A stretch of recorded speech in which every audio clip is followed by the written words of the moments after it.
In the bustling heart of Lagos, amidst the noise and the chaos, there lived a young woman named Nkechi. A woman whose life appeared perfect on the surface, a loving husband, a beautiful home, and a child who brought joy to their lives. But appearances can be deceiving, can't they? Nkechi's story isn't one of love and happiness. It's a story of betrayal, deceit, and the kind of secrets that threaten to unravel everything. It's a tale that begins with a seemingly innocent promise and ends in a web of lies that could change everything. You see, Nkechi had been married to Chijioke for 2 years. 2 years filled with dreams of a perfect family, a happy home, and the joy of children. But despite their love and efforts, there was one thing that remained out of their grasp: a child. The absence of tiny footsteps in their home, the silence that came with a childless marriage, weighed heavily on Nkechi's heart. Chijioke, her husband, had always been patient, loving, understanding. He knew it wasn't easy for Nkechi, and he never once pressured her. But the world around them, it didn't understand. The comments, the whispers from relatives, from friends, all pointed to one thing: the failure of being childless. For them, a wife wasn't complete unless she bore children. Nkechi's mother, especially, would never let her forget it. "You're not a woman until you've had children," her mother would say, every time they spoke. Each time, those words hit harder. Each time, the judgment was sharper. The shame was unbearable. The disappointment in her mother's eyes crushed her. And somewhere, in the back of her mind, Nkechi started to believe that perhaps her value was tied to this one thing: a child.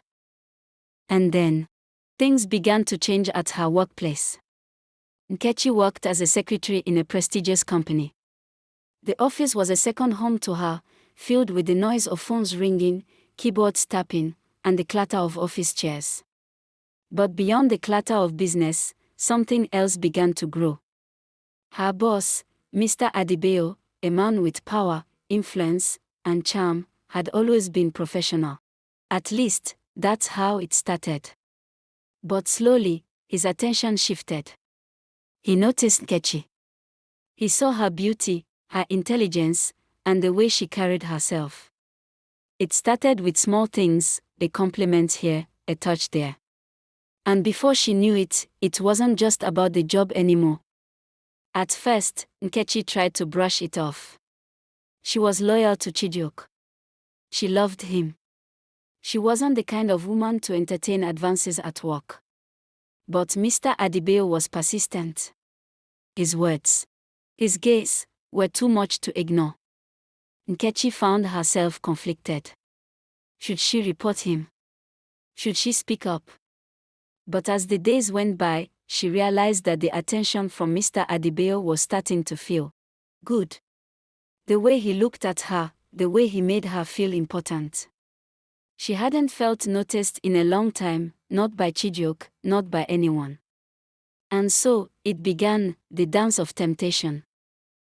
One evening, after a late meeting at the office, everything changed. The office had emptied out, and it was just the two of them, Mr. Adebayo and Nkechi. The conversation started off professional, as usual, but the air was thick with something else. Something unspoken. She knew she should leave. She knew she should walk away. But she didn't. They shared a drink, and then another. Mr. Adebayo's charm was undeniable, his words like honey, and Nkechi felt herself melting. And then came the news. She was pregnant. But the child wasn't Chijioke's. The baby was Mr. Adebayo's. Now, what does a woman do when faced with such a truth? What does a wife do when the life she has built with her husband is threatened by a secret she can never reveal? Sighing softly, building tension, Nkechi's heart raced with fear. How could she tell Chijioke? How could she shatter everything with the simple words of truth? She couldn't bear to lose him. She couldn't bear to lose the life they had created together. So, she made a decision that would lead her down a path from which there would be no return. She lied. She told Chijioke the baby was his. She convinced herself that it was the right choice, that it was the only choice. Chijioke's joy was genuine. His smile when she told him they were expecting was the purest thing she had ever seen. He hugged her, and for a moment, Nkechi forgot the weight of her sin. She allowed herself to believe the lie. For weeks, life went on. Chijioke doted on her. He made plans for the future, for the child. He was proud. He was excited. He told everyone at work, at church, even their neighbors, that they were going to be parents. Nkechi played her part, smiling and nodding, pretending. But every day, the guilt ate away at her. She could no longer look at Chijioke the way she used to. Every time he held the baby, every time he spoke about their future together, she felt the weight of the lie pressing down on her chest. How long could she keep this up? How long could she live with this secret? And then, it happened. The day she feared the most. Chijioke asked her, "How do you know the baby is mine?" Her heart stopped. Her thoughts raced. The room felt like it was closing in on her. The lie, which she had lived with so effortlessly, suddenly became a monster, threatening to consume her. She tried to smile, to laugh it off. "Of course, it's yours. You're the only one I've ever been with." But the doubt lingered in Chijioke's eyes. He didn't say it, but she could feel it. He sensed something wasn't right. And that fear, that anxiety, that guilt, it grew stronger. Every day. Every moment. Until she could hardly stand it. How long before the truth came out? How long before everything they had built together was shattered? One lie leads to another.